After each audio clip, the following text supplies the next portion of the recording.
Hey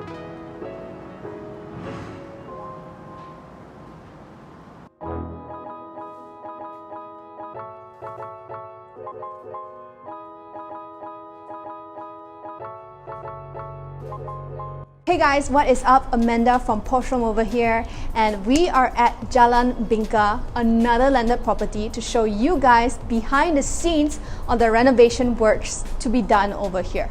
So the last episode we talked about the car porch area. So this episode we're going to talk about roof elevation in the attic. So this is the attic in all its glory.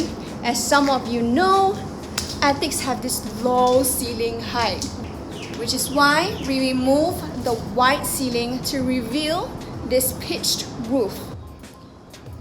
Now, you can leave it like this, or some clients went to the extent to ask us if we are allowed and able to elevate it even further. And the answer is yes, you can.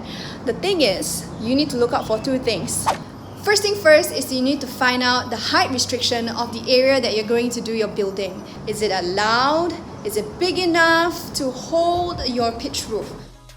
So the next thing you need to look out for is the weight load of your structure, because higher the ceiling means heavier the weight, which is why you need to know if this is strong enough to support the elevation for your building, your additional height. So that is it for this video. If you like this video, give it a thumbs up. And if you're looking to do something similar with your home, feel free to contact us at Posh Home and we will attend to you shortly. Until then, we'll see you the next time. Bye!